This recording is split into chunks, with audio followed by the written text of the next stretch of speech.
Okay, it's a new day. Welcome to part 5 of the New Yorker build. Today, we're going to dig into this big lump of iron here and see how bad it is. So first things first, I'm going to get all these accessories off the front.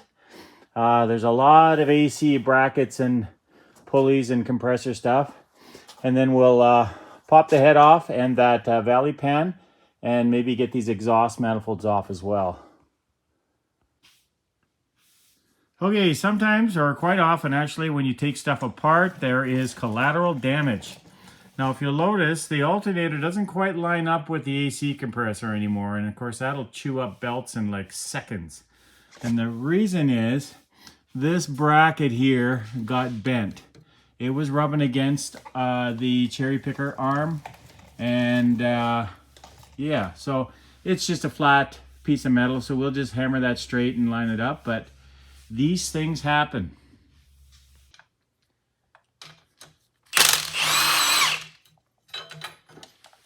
Okay, so this is the bracket I was telling you. If you look down length there, I believe that's supposed to be straight and flat, so we'll figure that out and line it up again, and good as new.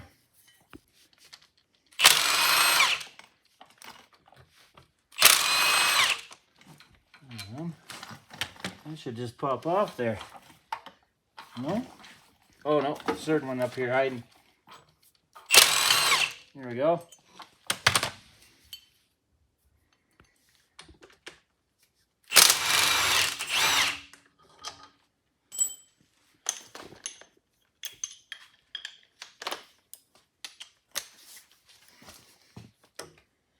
Oh, this one.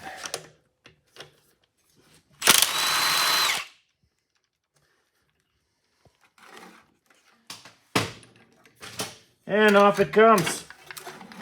Oh man, is that heavy?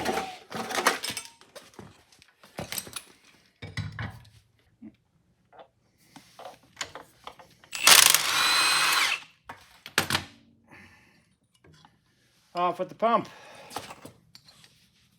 Okay, off with the pump.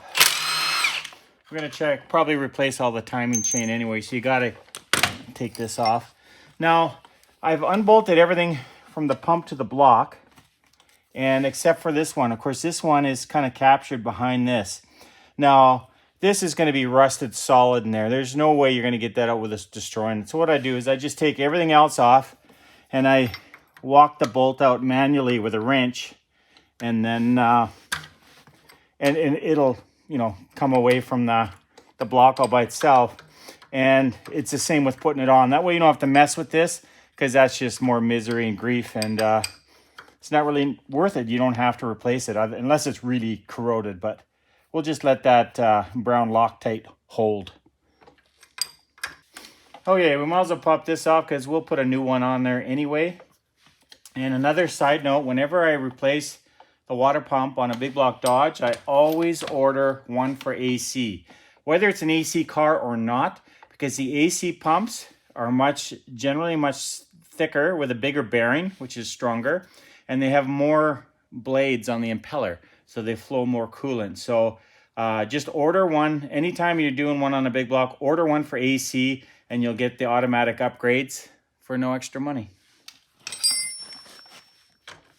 So we might as well get this off because it's got to come off anyway. See, I'm sure it's solid rust inside. Ah, look at that. Oh, I was just going to say, the bolts are broken. It's okay. I got tons of these, and that can always be taken out because it'll have a bit of a nub there. So what I quite often do is just weld a nut to it and then thread it out. We had a 2015 Ram pickup, and they're notorious for the exhaust manifold bolts breaking, and I had to redo all the gaskets and stuff on that. And yeah, there's probably 3 nuts per side I had to weld a nut to and then thread it out, and it was no big deal. And this one's good too, so be tight on there. So we'll just, this is going to the garbage anyway. You know, that's not even that bad, eh? It's not solid rust, a little bit of crusty, but, you know, decent.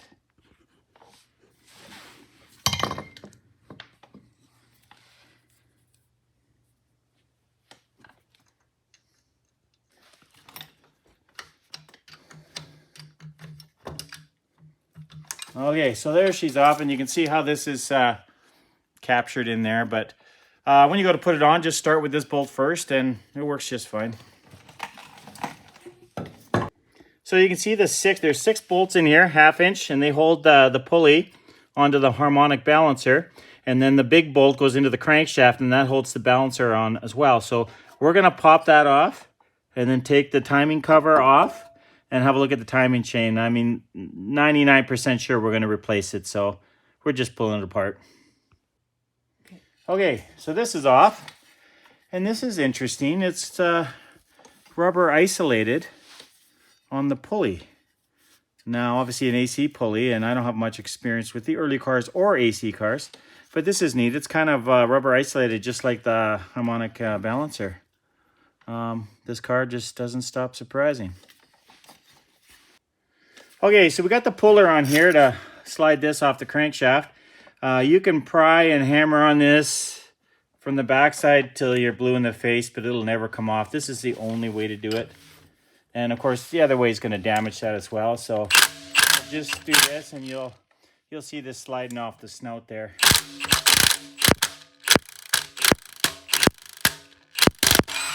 Takes seconds, but again, that's the only way you can do this.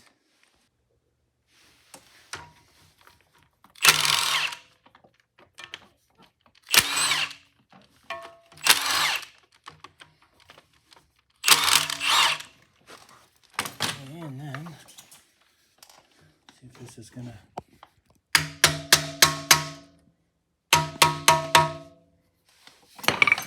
Give this a little pry. And she's on there tight. Just a couple dowel pins here, but.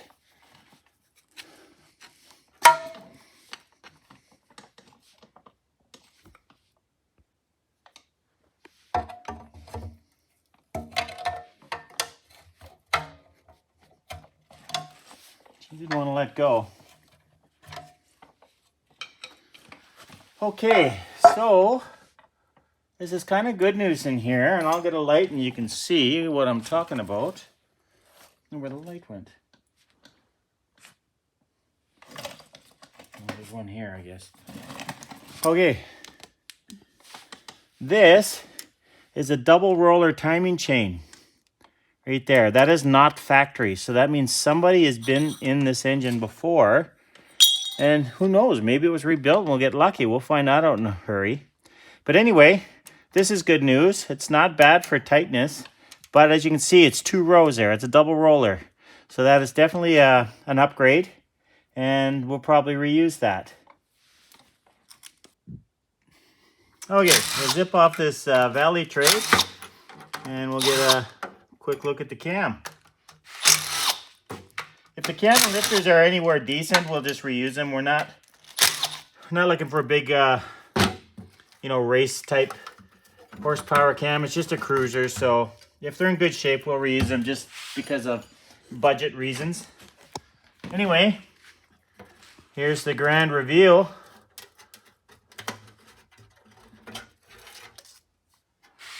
Look at that. The engine's nice and clean inside. Although, you can see there's been water in there and some rust. So, a little bit of moisture is what you expect. A little bit of debris is probably from when I lifted this up. But anyway, the cam itself looks really good. And, and the rest of it's nice and clean. It does have steel head gaskets. The factory used those, and generally when you get an aftermarket rebuild kit, they're composite or more thicker multi-layer gaskets. So this tells me that maybe it's an original engine that's never been rebuilt before or opened up. I mean, you can still get these and use them, but the majority are like the Fel Pro thicker ones. So we'll see what we find. Okay, so this doesn't look too promising. Everything's just so full of rust. This is actually the good side. The other side was worse. And then, of course, we broke a couple studs off because of that brown Loctite. So I'm going to pop these off, and then we're going to pull the head off, and hopefully the cylinders aren't terrible.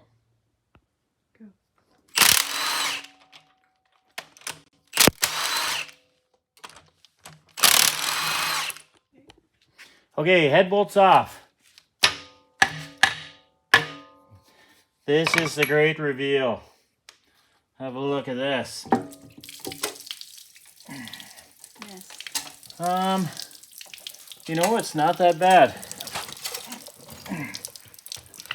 Pause it. Okay, as you can see, this side's got quite a bit of rust flakes here, but I don't think it's coming from the rockers itself. Probably more like the inside of the valve cover because there's no heavy pitting or anything on these. So as ugly as that is, that'll probably clean up as far as the rockers go. And I just noticed, if you look at this, see these oiling holes here? Those are supposed to be put on the other side. So when whoever put this together, the oil would have been spewing out of there and they would have had very low oil pressure. So this should be the other way. Like upside down? Upside down, yeah. Because this here oil flows out of there and goes between the shaft and the rocker to lubricate. But when you got it here, this oil would have just been squirting out of there. So they've got these on upside down. Okay, this is reveal number 2. See if this is decent or bad. There's another waterfall, but that can't be helped. Except for maybe with this bucket. So that looks good here. A little bit of mouse poop inside there. And there is a bit of a ridge on the cylinder, which means it's got some miles on it. It's worn. A guy could probably reuse this. I'll get this up on an engine stand. We'll flip it over. We're gonna have a look at the bearings because the fact that the rockers were put on backwards is an oil leak internally, and it's gonna lead to low oil pressure in the engine. And I'm just hoping they didn't run a long time like that, and it took out the bearings and made it knock. So we're gonna separate the tranny now. We'll put the engine on the engine stand, and then we're gonna flip it over and have a look at the bottom end. So far, the engine, the heads are pretty rusty. They're just a 5/16 head. I've got lots of those. They are closed chamber, which is good for compression. But if I put a later set of, say, 4.52s or 3.46s, they're a bigger chamber, an open chamber, so that'll lower compression significantly. And also, they'll have hardened exhaust seats for unleaded fuel. These won't. These, I'm not sure if they're usable or not. They're pretty rusty in the ports, but the saga continues. So, okay, so we got most things stripped off. I'm just going to jack it up, go out and dig up an engine stand, and we'll mount it up. Okay, so we got the engine all mounted up on the stand, and now I want to flip it over to remove the oil pan. But of course, I got to mark the lifters. If you're not reusing the lifters, then you can just throw them all away. It doesn't matter. But if you plan on reusing them, you've got to mark them as to the respective position they came out, whether it be cylinder 2 intake or exhaust, cylinder 4 intake exhaust. So that's what I'm doing here. I got a whole egg crate full of lifters. The lifters themselves are actually in excellent condition. So the fact that it's got a double row timing chain, maybe they just replaced the chain, or maybe they put a cam and lifters in it. But the lifters that I can see are just immaculate, like almost like new. So we are probably gonna, I'll have a look at the cam, we'll pull that out, but we're probably gonna reuse that just because this is a budget operation. I mean, we could always send it off to machine shop and $8,000 later have another engine, but that's not our, when you're trying to build 15 projects, you gotta save money where you can. So I'm gonna pull this apart. We might hone and re-ring and bearing it, but it depends on what the bearings look like. Once we get the oil pan off, I'm gonna pop a few caps and see. Because those rocker shafts were put in upside down, which would cause a internal oil leak, which would cause low oil pressure. And I'm worried that maybe the low oil pressure took out the bearings or at least rapidly accelerated the wear on the bearings. So once we pull it apart, if the bearings are nice, then we'll probably just maybe run a quick hone and then throw it all back together with new gaskets and probably frost plugs as well. But right now I'm just on my last one marking these to reuse because they're in excellent condition. I'm gonna just show you what it looks like here, what he's done. Yeah, so egg cartons work great for that. You just mark them number 1 cylinder, exhaust, and then I always mark the lifters, but the ink doesn't stay on too well, so I mark the compartment it's in as well. So anyway, that's it for now. Okay, had some problems with the engine stand. It was C solid, so I couldn't rotate the engine, so I took it off and just set it on the floor. But in cleaning up the engine, I see it's got standard bore replacement pistons in it, which is kind of odd.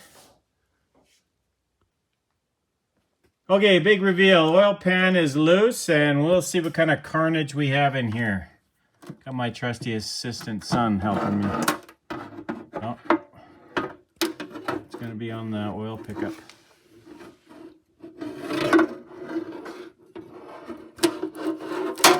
Oh, windage tray. Look at that. That's a bonus. It's kind of weird they'd have that on there. I'm going to pop that up. Stick it on this cardboard here. Well, it looks really clean inside, and from what I can tell, kind of looks like forged pistons, but I'll check it out. So I pulled one of the caps off. I'm going to probably pull them all off just to check the bearings, but the journals are mint, and so are the bearings. That's the rod bearing there. And not only that, it's kind of neat, is he's got a date on him. December of 71. So this engine, by the looks of it, all this work, or some work anyway, was done back in 1971. Thanks for watching episode 5, and we'll see you on episode 6, hopefully.